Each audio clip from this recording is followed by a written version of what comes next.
মগরা শিশুদের পাঠশালার পক্ষ থেকে বার্ষিক ক্রীড়া প্রতিযোগিতা। মগরা শিশুদের পাঠশালার পক্ষ থেকে প্রতি বছরের মতো এবছরও মগরা বিডি অফিসের ফুটবল মাঠে বার্ষিক ক্রীড়া প্রতিযোগিতার আয়োজন করা হয়।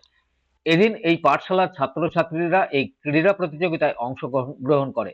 এদিন সকালে 5 কিলোমিটার এক ম্যারাথন দৌড়ের আয়োজন করা হয়। আড্ডা মোড় থেকে শুরু হয়ে মগরা বিডি অফিস মাঠে গিয়ে শেষ হয়।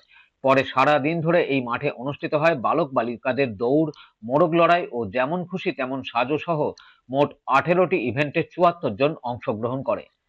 সবশেষে প্রথম, দ্বিতীয়, তৃতীয় স্থানাধিকারীদের হাতে পুরস্কার তুলে দেওয়া হয়। শিশুদের পাঠশালা পরিচালনা আজকে যে ক্রীড়া প্রতিযোগিতা অরণ্য গাইন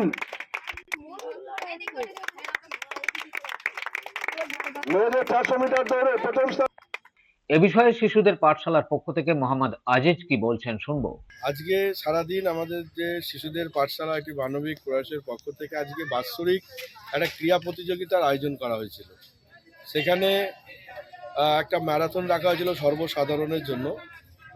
আড্ডা মোড় থেকে মগরা বিডি অফিস মাঠ পর্যন্ত প্রায় 5 কিলোমিটার।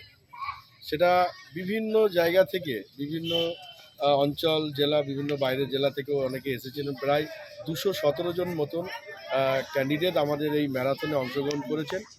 তো আমরা সত্যি খুব গর্বিত। তার সাথে সাথে মগরা থানার প্রশাসন অসাধারণ, খুব সুন্দরভাবে আমাদের সঙ্গে সহযোগিতা করেছেন। মগরা থেকে রাজেশ দেবনাথের রিপোর্ট, খবর নিউজ 6।